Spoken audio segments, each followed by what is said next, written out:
हाँ, तो स्टूडेंट्स, आज का हमारा टॉपिक है व्यष्टिगत एवं समष्टिगत विश्लेषण। माइक्रो एंड मैक्रो इकोनॉमिक्स क्या होता है। बीए बीकॉम स्टूडेंट्स के लिए, जो कि फर्स्ट ईयर के स्टूडेंट्स हैं, उनके लिए इम्पॉर्टेंट है, क्योंकि ये क्वेश्चन शॉर्ट में हो या लॉन्ग में एग्जाम में अक्सर पूछा जाता है। अर्थशास्त्र, जिसके बारे में पता है अर्थशास्त्र क्या है। अर्थशास्त्र एक ऐसा शास्त्र होता है या फिर सामाजिक विज्ञान का एक ऐसी शाखा है जहाँ पर अर्थव्यवस्था की आर्थिक समस्याओं का अध्ययन किया जाता है।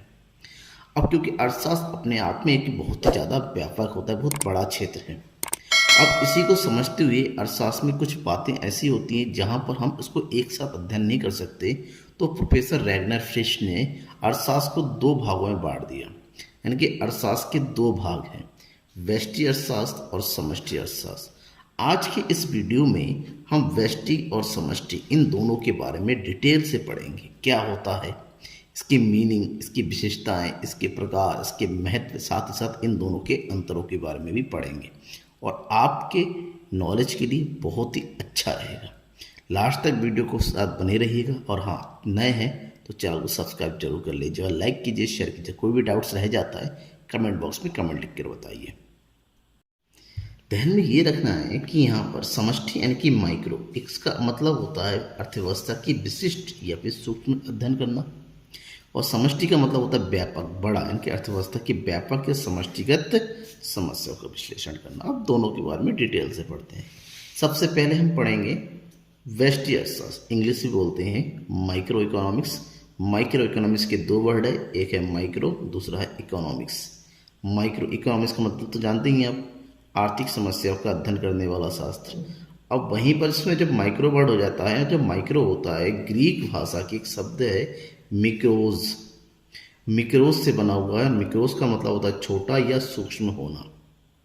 इसका मतलब जो आर्थिक समस्याएं होती हैं अर्थव्यवस्था की, ऐसी आर्थिक समस्याएं जो छोटी होती हैं या सूक्ष्म होती हैं, इन समस्याओं का अध्ययन करने वाला शास्त्र व्यष्टि अर्थशास्त्र या फिर माइक्रो इकोनॉमिक्स होता है। ठीक है ना। इसके अर्थ को जानते हैं। व्यष्टि अर्थशास्त्र में किसी अर्थव्यवस्था की भिन्न भिन्न छोटी छोटी इकाइयों की आर्थिक क्रियाओं का विश्लेषण किया जाता है। मतलब यहाँ पर व्यक्तिगत इकाइयों का, व्यक्तिगत समस्याओं का या फिर छोटे छोटे चरों का अध्ययन किया जाता है। यहाँ पर एक बार में समूह का या फिर बड़ी बड़ी समस्या का अध्ययन नहीं किया जाता, व्यक्तिगत अध्ययन होता है। इसलिए इसका नाम जो है व्यष्टि अर्थशास्त्र है। जैसे विशेष व्यक्ति का, एक व्यक्ति का अध्ययन करना, एक व्यक्ति का मतलब एक उपभोक्ता, एक परिवार के बारे में अध्ययन करना हो, एक फर्म का अध्ययन करना हो, एक उद्योग का, एक वस्तु आदि का, वस्तु की कीमत का, इस सब का विश्लेषण जो है व्यष्टि अर्थशास्त्र विश्लेषण कहलाता है। इसके बारे में प्रोफेसर बोल्डिंग ने अपने पुस्तक आर्थिक विश्लेषण में लिखा है। उसकी बुक का नाम है क्या, इकोनॉमिक एनालिसिस। और उस बुक में उन्होंने अर्थशास्त्र के बारे में लिखा है, व्यष्टि अर्थशास्त्र के बारे में, कि व्यष्टिगत अर्थशास्त्र के अंतर्गत विशेष फर्मों, विशेष परिवारों, व्यक्तिगत कीमतों, मजदूरियों, आयों आदि वस्तुओं का अध्ययन किया जाता है। मतलब यहाँ पर ऐसे तत्वों को शामिल किया जाता है, ऐसे चरों को शामिल किया जाता है जो कि अर्थव्यवस्था की छोटी से छोटी, सूक्ष्म सूक्ष्म या व्यक्तिगत जो है समस्याओं से संबंध रखता है। या फिर हम शॉर्टकट में इसको बोल सकते हैं कि व्यष्टिगत अर्थशास्त्र आर्थिक विश्लेषण की वह शाखा है जो विशिष्ट आर्थिक इकाइयों या अर्थव्यवस्था के छोटे भागों, उनके व्यवहारों, उनके पारस्परिक संबंधों का अध्ययन करते हैं। अब मतलब क्या है, मान लीजिए एक उपभोक्ता है। क्या है, एक उपभोक्ता। अब एक उपभोक्ता का व्यवहार किस प्रकार से करता है, वो मांग कैसे करता है, वो किन वस्तु कब खरीदता है, किस वस्तु की कितनी कीमत पर वो खरीदता है, ठीक है ना। वो संतुलन कब होता है, जब हम एक व्यक्ति के, एक उपभोक्ता के बारे में हम एनालाइज करते हैं, एक के बारे में, क्योंकि उपभोक्ता सभी व्यक्तियों की रुचि अलग अलग होती है, आदत अलग अलग होती है। तो एक बार में जब एक ही उपभोक्ता अध्ययन करेंगे, वो समष्टि अर्थशास्त्र करेंगे। जैसे एक वस्तु है, किसी वस्तु का कीमत कितना होगा, उसकी कीमत निर्धारण किस स्तर पे होगा, ये सब चीज़ों को देखने के लिए, वस्तु की कीमत निर्धारण करने के लिए उसकी साधन लागत क्या है, उस पर लाभ कितना होगा, ठीक है ना। इन सब चीज़ों को ध्यान में रखा जाता है। यानी कि जब हर एक चीज़ को अलग अलग एक एक करके जो हम एनालाइज करते हैं, सूक्ष्म तो एनालाइज करते हैं, जो है व्यक्तिगत एनालाइज करते हैं, उसे हम व्यष्टि अर्थशास्त्र की संज्ञा देते हैं। नेक्स्ट अब हमें पढ़ना है व्यष्टि अर्थशास्त्र की विशेषताएं क्या क्या हैं। अगर इनकी विशिष्टताओं की बात करते हैं तो प्रमुख 4 विशिष्टताओं की बात करेंगे। सबसे पहले व्यक्तिगत आर्थिक अध्ययन। व्यष्टि अर्थशास्त्र के अंतर्गत व्यक्तिगत इकाइयों का अध्ययन किया जाता है। जैसे मैंने बताया अभी कि जैसे यहाँ पर एक उपभोक्ता की समस्या का अध्ययन किया जाता है, एक वस्तु की कीमत निर्धारण किस प्रकार का होता है, ठीक है ना, एक उत्पादक कब संतुलन होता है, ठीक है, इन सब चीज़ों का अध्ययन करता है। व्यक्तिगत इकाइयों के बारे में अध्ययन करता है, एक एक के बारे में अध्ययन करता है। संपूर्ण अर्थव्यवस्था पर प्रभाव का अभाव। ये जो इकाइयाँ होती हैं संपूर्ण अर्थव्यवस्था पर प्रभाव नहीं डालती हैं। क्यों? क्योंकि ये व्यक्तिगत होती हैं और व्यक्तिगत जो है सामूहिक प्रभाव नहीं कर सकता। संपूर्ण अर्थव्यवस्था को स्थिर मान लेना। जब हम एक उपभोक्ता की बात करते हैं तो ऐसा मान के चलते हैं कि बाकी उपभोक्ताओं जो है स्थिर होता है, उसमें कोई परिवर्तन नहीं होता। जब एक वस्तु की कीमत निर्धारण की बात करते हैं तो बाकी तत्वों को हम स्थिर मान लेते हैं। जब एक उपभोक्ता की आय की बात करते हैं तो राष्ट्रीय आय को स्थिर मान लेते हैं कि उसमें कोई परिवर्तन नहीं होता है। और कीमत सिद्धांत का मतलब होता है यहाँ पर कि एक वस्तु की कीमत निर्धारण, ठीक है ना, एक वस्तु की कीमत निर्धारण किस बात के प्रकार से होता है, इस बात का अध्ययन करते हैं। और इसके लिए प्रमुख है मांग और पूर्ति के बारे में पढ़ना। मांग और पूर्ति के द्वारा वस्तु की कीमत का निर्धारण किस प्रकार होता है, इस बात का अध्ययन व्यष्टि अर्थशास्त्र के अंतर्गत किया जाता है। तो ये होगी उसकी विशेषताएं। विशेषताओं के बाद हमें पढ़ना है व्यष्टि अर्थशास्त्र के क्षेत्र, व्यष्टि अर्थशास्त्र के प्रमुख सिद्धांत।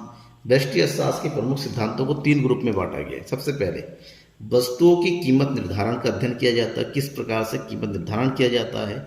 और कीमत निर्धारण 2 प्रकार से, एक है उपभोक्ता के संतुलन निर्धारण की समस्या, दूसरा है वस्तु की कीमत निर्धारण। बस देखिए, किसी वस्तु की कीमत निर्धारण हमेशा 2 पक्षों को ध्यान में रखा जाता है। एक है मांग पक्ष, मांग पक्ष यानी कि उपभोक्ता का संतुलन, और दूसरा है वस्तु की कीमत निर्धारण यानी कि ये होगी पूर्ति पक्ष। यानी कि किसी भी वस्तु की कीमत निर्धारण के लिए मांग पक्ष का और पूर्ति पक्ष का होना अनिवार्य है। जहां पर ये दोनों आपस में मिलते हैं वहीं पर वस्तु की कीमत का निर्धारण होता है, और ये व्यष्टि अर्थशास्त्र के अंतर्गत इसके बारे में अध्ययन किया जाता है। दूसरा, साधन कीमत निर्धारण या वितरण का सिद्धांत।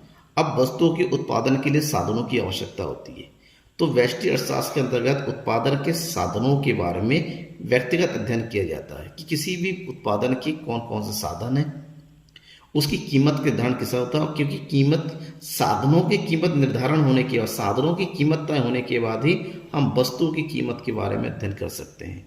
साधन कितने प्रकार के होते हैं, जैसे मजदूरी। मजदूरी किनको दी जाती है, जो कौन होते हैं, जो श्रम प्रदान करते हैं। लगान, भूमि के प्रयोग के बदले में, ब्याज पूंजी के बदले में, और लाभ साहसी या फिर उद्यमी के बदले में दिया जाता है, ठीक है ना। तो ये होगी साधन कीमत निर्धारण। श्रम, भूमि, पूंजी, साहसी, किस प्रकार से इसकी कीमत का निर्धारण होता है, किसके बदले में ये होता है। वस्तु की कीमत निर्धारण में साधन कीमत निर्धारण किस प्रकार से जो है उपयोग किया जाता है। इन सब चीज़ों का, बातों का अध्ययन हम जो है व्यष्टि अर्थशास्त्र के अंतर्गत करते हैं। और तीसरा होता है साधनों के आवंटन की कुशलता। साधनों के आवंटन की कुशलता का मतलब ये होता है किस प्रकार से अर्थव्यवस्था में जो उत्पादन के साधन होते हैं उसका प्रयोग किया जाए, ताकि इस उत्पादन के जो क्षेत्र होते हैं, जिसमें उपभोग क्षेत्र, उत्पादन क्षेत्र और उत्पादन के परिपूर्ण कुशलता का क्षेत्र का जो है एक प्रकार से क्या है, समान वितरण हो सके, ठीक है ना। साधनों को किस प्रकार से समाज में क्या किया जाए, वितरित किया जा सके, इस बात का अध्ययन किया जाता है। ध्यान में रखना कि ये जो सिद्धांत है ये समाज कल्याण, आर्थिक कल्याण सिद्धांत के नाम से जाना जाता है। आर्थिक कल्याण सिद्धांत। ऐसा क्यों, इसको आर्थिक कल्याण क्यों सिद्धांत क्यों कहते हैं, क्योंकि ये जो है आर्थिक सिद्धांत का केंद्र बिंदु है, जिसमें अध्ययन किया जाता है कि वस्तु और सेवाओं की जो मात्रा दी हुई है उससे उपभोक्ताओं में किस प्रकार विभाजित किया सके, उत्पादकों में किस प्रकार से विभाजित किया जाए, ताकि आर्थिक कल्याण अधिक से अधिक हो, कुशलता अधिक से अधिक बढ़े। यानी कि इस बात का अध्ययन किया जाता है कि किस प्रकार से निम्नतम लागत पर अधिकतम उत्पादन या अधिकतम संतुष्टि प्रदान की जा सके, ठीक है ना। ये व्यष्टि अर्थशास्त्र के प्रमुख क्षेत्र हो गए। नेक्स्ट, व्यष्टिगत अर्थशास्त्र के महत्व क्या है, या फिर इसकी महत्वपूर्णता, इंपॉर्टेंस क्या है, इसका प्रयोग कहाँ कहाँ होता है, इस बात का ध्यान रखेंगे। व्यष्टिगत अर्थव्यवस्था के लिए इससे अर्थव्यवस्था की कार्यप्रणाली को समझने का मौका मिलता है। व्यष्टि अर्थशास्त्र क्योंकि अर्थव्यवस्था की व्यष्टिगत छोटी छोटी इकाइयों के बारे में, व्यक्तिगत समस्याओं के बारे में अध्ययन करता है और व्यक्तिगत छोटी छोटी समस्याएं ही अर्थव्यवस्था की समस्याओं का निर्माण करता है। अगर हमने इस व्यष्टि अर्थशास्त्र के तत्वों को अच्छे से समझ लिया तो अर्थव्यवस्था की कार्य प्रणाली को बारे में भी समझ जाते हैं। आर्थिक नीतियों का सुझाव: जब तक हमें व्यक्तिगत समस्याओं का अध्ययन नहीं कर लेते तब तक हम आर्थिक नीतियों का निर्माण भी नहीं कर सकते। आर्थिक नीतियों के निर्माण के लिए व्यक्तिगत चरों का अध्ययन करना आवश्यक हो जाता है। आर्थिक कल्याण, आर्थिक कल्याण किसके लिए होता है? आर्थिक कल्याण का मतलब अर्थव्यवस्था का कल्याण, और अर्थव्यवस्था के कल्याण के लिए व्यक्तिगत कल्याण करना, व्यक्तिगत लाभ प्रदान करना आवश्यक होता है।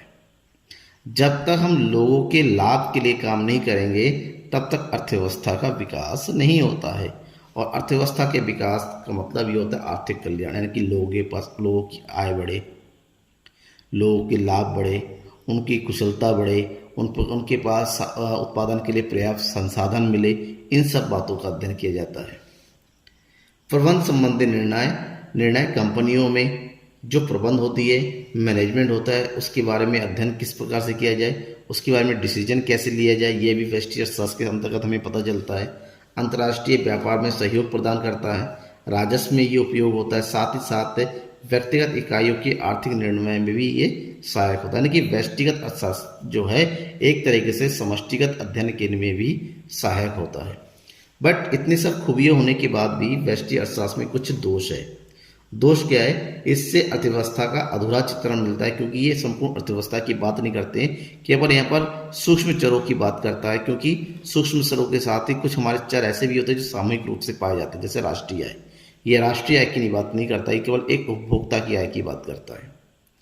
अवास्तविक मान्यता पर आधारित, इसके अंतर्गत जब हम रोजगार मानते हैं, एक व्यक्ति का अध्ययन करते हैं, हम ये मान के चलते हैं संपूर्ण अर्थव्यवस्था में हर कोई जो है रोजगारशील है, जबकि ऐसा नहीं है।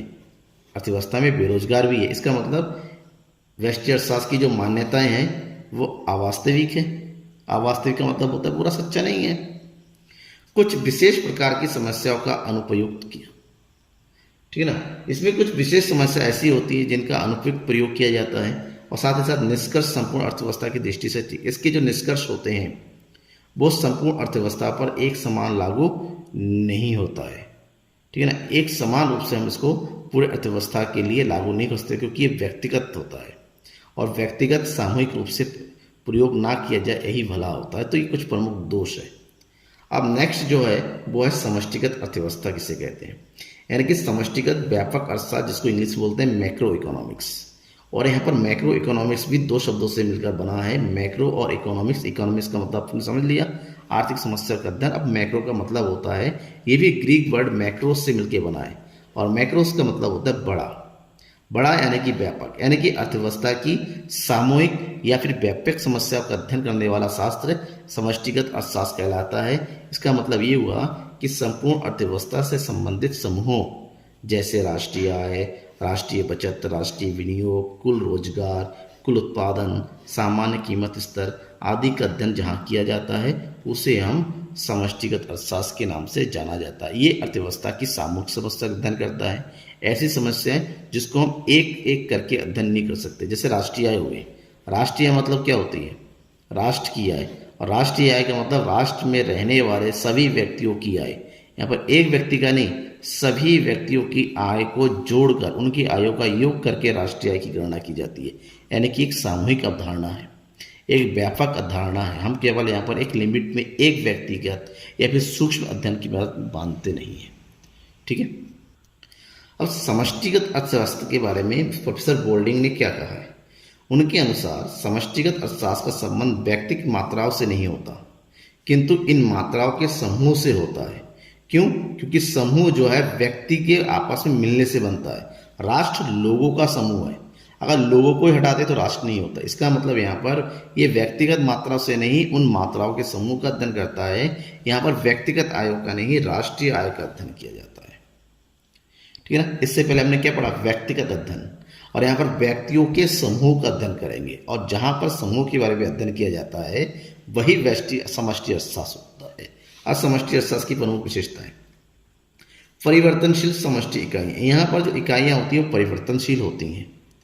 हम यहाँ पर संपूर्ण अर्थव्यवस्था की समस्याओं का एक साथ अध्ययन करते हैं, जबकि व्यष्टि अर्थशास्त्र ने आपने ये देखा कि आर्थिक समस्याओं को जो स्थिर माना जाता है, जब हम केवल एक का अध्ययन करते हैं तो बाकी सबको स्थिर माना जाता है, जबकि यहाँ पर ऐसा नहीं है। यहाँ पर संपूर्ण अर्थव्यवस्था को परिवर्तनशील माना जाता है। यहाँ पर संपूर्ण अर्थव्यवस्था से संबंधित चरों का अध्ययन किया जाता है, समस्याओं का अध्ययन किया जाता है। यहाँ पर जितनी भी समस्याएं हैं, जितने भी चर है, एक दूसरे पर निर्भर होते हैं। जैसे राष्ट्रीय आय हो गई, ठीक है। अब राष्ट्रीय आय पर निर्भर क्या है? रोजगार। अब राष्ट्रीय आय में वृद्धि होगी तो रोजगार में वृद्धि होगी, रोजगार में वृद्धि होगी तो कुल मांग और कुल पूर्ति में वृद्धि होगी। तो इस प्रकार से यहाँ की जो चर होते समस्या एक दूसरे से जुड़ी हुई होती है। अब समष्टि अर्थशास्त्र की विशेष सामग्री क्या है? विशेष सामग्री मतलब किन किन चीज़ों का अध्ययन किया जाता है? समष्टि अर्थशास्त्र के अंतर्गत राष्ट्रीय आय का, उत्पादन स्तर का और सामान्य रोजगार का अध्ययन किया जाता है। किस प्रकार से राष्ट्रीय आय का निर्धारण किया जाता है, किस प्रकार से उत्पादन स्तर का निर्धारित किया जाता है, किस प्रकार से पूर्ण रोजगार का, जिसके अंतर्गत बेरोजगारी भी आती है, आदि का अध्ययन किया जाता है। सामान्य कीमत स्तर का निर्धारण, यहाँ पर किस प्रकार से कीमत स्तर का निर्धारण होता है। यहाँ पर सामान्य कीमत स्तर का मतलब क्या होता है कि संपूर्ण अर्थव्यवस्था में किस प्रकार से कीमत स्तर होती हैं, ठीक है ना। किस प्रकार से महंगाई होगी, जहाँ पर स्फीतिक आय या जहाँ पर अविस्फीतिक स्तर का अध्ययन किया जाता है, यानी कि महंगाई का, मंदी का अध्ययन किया जाता है। आर्थिक विकास किस प्रकार से किया जा सके, बजट कैसे बनाया जाता है, ठीक है, इन सब का अध्ययन किया जाता है। वितरण का अध्ययन किया जाता है, जहाँ पर हम विदेशी विनिमय दर, भुगतान संतुलन के बारे में अध्ययन करते हैं। तो ये समष्टि अर्थशास्त्र के विशेष सामग्री जिसके अंतर्गत पढ़ा जाता है। अब समष्टि अर्थशास्त्र के अध्ययन करने के बाद सबसे मेन चीज़ होती है, समष्टि अर्थशास्त्र के अंतर्गत कोई दोष है तो बिल्कुल है। समष्टि अर्थशास्त्र की प्रमुख दोषों की अगर बात करें तो यहाँ पर सामान्य और आर्थिक विरोधाभास होते हैं। अब कैसे इसके दोनों के बीच में विरोधाभास होते हैं, इसके बारे में हम जान लेते हैं। सबसे पहली बात तो ये है कि हम ये कहते हैं लोगों को बचत करनी चाहिए। ये व्यक्तिगत मत है, समझिएगा थोड़ा। व्यक्तिगत मत है, लोगों को अपनी बचत को बढ़ाना चाहिए। लेकिन अगर सभी लोगों ने, देश के सभी लोगों ने जो है बचत करना शुरू कर दिया, यानी कि सामूहिक बचत अच्छी नहीं होती। एक तरफ आप कहते हो लोगों को बचत करें, लेकिन सब पूरे देश की सामूहिक बचत की बात होती है, वो सही नहीं होती है। क्योंकि बचत होगी तो निवेश नहीं होगा, और निवेश नहीं होगा तो आय स्तर का किस प्रकार निर्माण होगा। तो ये दूसरों का क्या होता है? विरोधाभास होता है। कैसे हो? नहीं पॉसिबल है। एक व्यक्ति के लिए व्यक्तिगत रूप में अच्छा जो होता है वो सामूहिक रूप से नहीं हो सकता। दूसरा, समूह की आंतरिक रचना किस प्रकार से, ये महत्वपूर्ण है। समूह की आंतरिक रचना का मतलब ये होता है कि हम किन समूहों का अध्ययन करेंगे, किन चरों का अध्ययन करेंगे, किन समस्याओं का अध्ययन करेंगे, इस बात का निर्धारण करना यहाँ पर मुश्किल होता है। समूह की माप संबंधी निर्णय है। यहाँ पर समूह कौन से होंगे, समूह की मात्रा कितनी होगी, कितनी बड़ी होगी, इसके बारे में, और यह जो है व्यवहारिक नहीं है। हम जो है इसको समूह के रूप में पूरे देश की आर्थिक इकाई के रूप में अध्ययन कर सकते हैं, लेकिन जब हम व्यक्तिगत रूप में आते हैं तो ये यहाँ पर देखिए गए सरकार की ने जो नीति बनाई, सरकार कहते हैं हमने ये कर लिया, हमने वो बनाई है। अगर मान लीजिए सरकार ने कहा कि हमने महिला विकास के लिए 500 करोड़ रुपए खर्च किए, तो ये समष्टिगत अवधारणा है। लेकिन अब जब गांव में जाइए, किसी महिला से पूछिए कि आपके विकास के लिए सरकार ने कितना खर्च किया, वो कहेगा 0, हमें कुछ नहीं मिला। इसका मतलब ये व्यवहारिक नहीं है। जो समष्टि शास्त्र में है वो हम व्यक्तिगत स्तर पे अध्ययन नहीं कर पा रहे हैं। क्यों? क्योंकि ये संपूर्ण के लिए अब कहाँ से 500 रुपये कहाँ को चला गया, 0 हो गया। इसका मतलब यहाँ पर उसका कोई वैल्यू ही नहीं रहेगी। तो ये व्यवहारिक नहीं है, ठीक है ना, ये ध्यान रखना। तो ये दोनों चीज़ के बाद हमें जो मेन पढ़ना है वो है समष्टि और व्यष्टि में क्या प्रमुख अंतर है। अंतरों को देखिए, ठीक है ना। अगर दोनों के प्रमुख अंतरों की बात करें तो व्यष्टि अर्थशास्त्र, इसमें व्यक्तिगत आर्थिक इकाइयों का अध्ययन होता है, जैसे फर्म, उपभोक्ता।